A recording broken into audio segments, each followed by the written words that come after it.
the Highlanders, Craigs, big players in and out. So players out, they've lost Ainsley, Johnson, Jackson from the front row, Will Tucker and Perry Perry Parkinson, Max Hicks all from the second row. They've lost Billy Harm and Tom Sanders from their back row. Reece Patchell at 10. Josh Timu technically lost him. He's out for the season. Bogado, the outside back, and of course the devastating Connor Garden-Bachop news with him passing away late last year.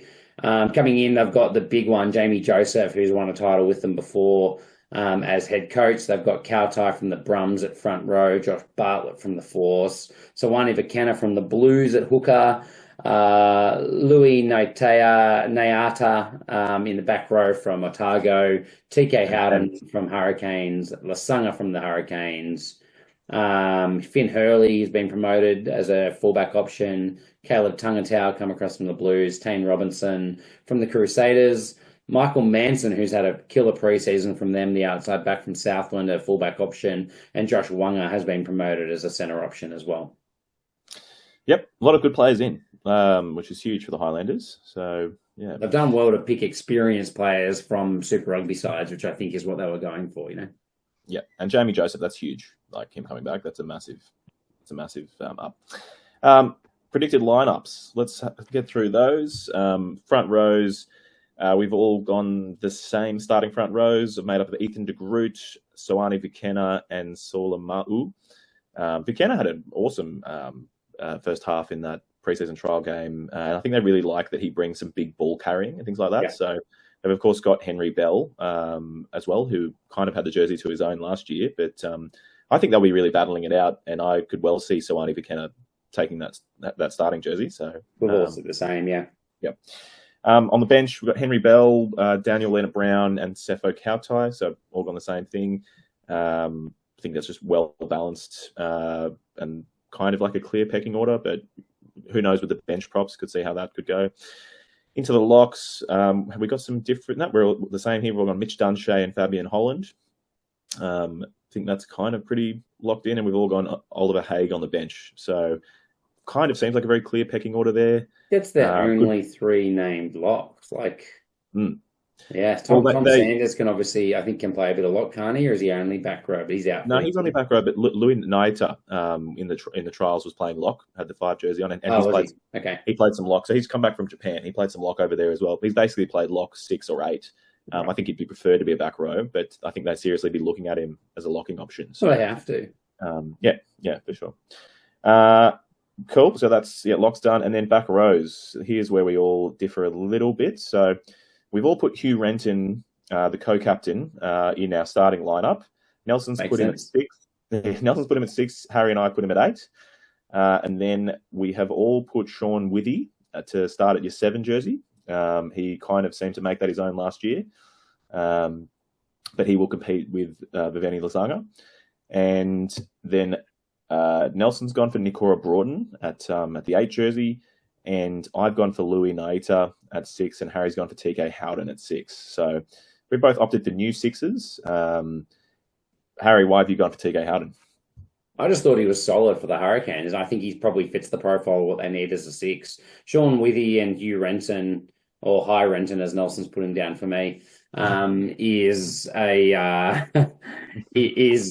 both damaging runners of the ball, and both have a huge work rate around the park, particularly in attack. So I think they just need someone to do the dirty work, to be honest with you, and that's TK Howden for me. I think Nikora Broughton, I have him on my bench as an impact player, but I don't think he's probably that established at Super Rugby level. And Nayata, he's playing in Japan, dude. There's 6. I think that's I just don't know. I think that's the problem. I think I just watched too many Nayata highlights over there, and he's a big man running through the Japanese. So form just doesn't count over there, man. You're playing like Japanese workers. It's just, I know it's getting better, but yeah, you'll beat 4 Japanese and then you run against a Kiwi and get flattened. It's ridiculous. That's fair. Take us through the backs, Harry. We've all gone Falau Fakatava at 9 with James Arscott on the bench. Nelson and I gone Cam Miller. You've gone AJ Faleafunga. I think there's an argument both ways for sure. I've got Faleafunga on my bench. So does Nelson. You've got Miller on your bench. So I think we all think it's pretty close. Is that fair? Yeah, I'd say so.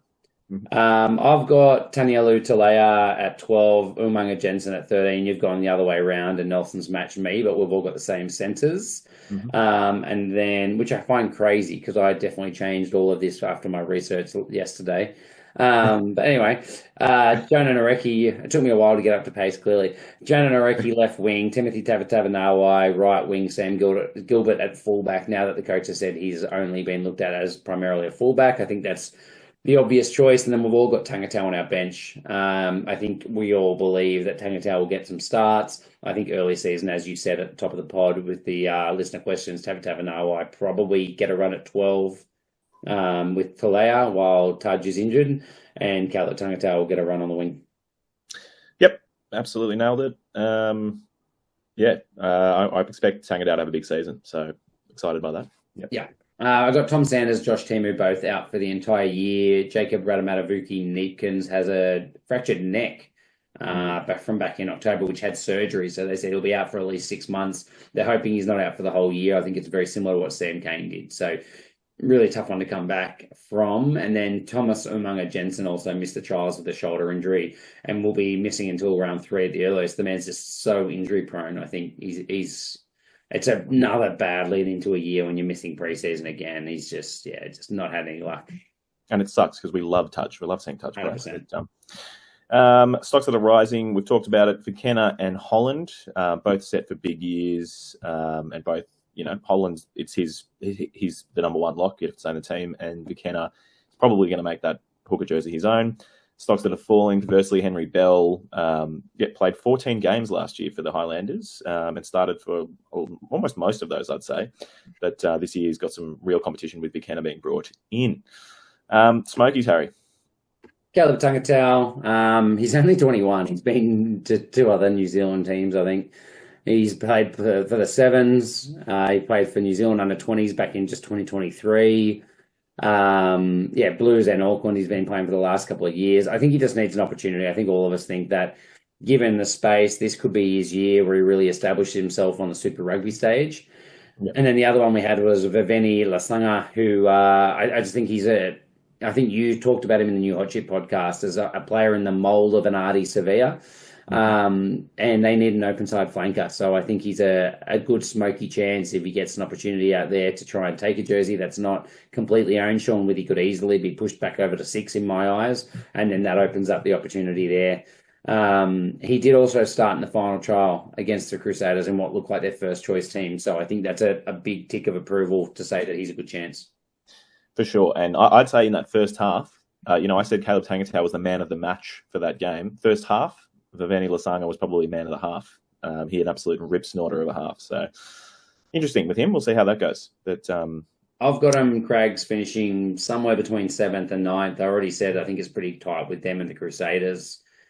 I don't know. I'll just go against what I said before, which shows how torn I am. I think Jamie Joseph is a big in for them. So I might bump the Crusaders back down to 9th and put the Highlanders up to 8th.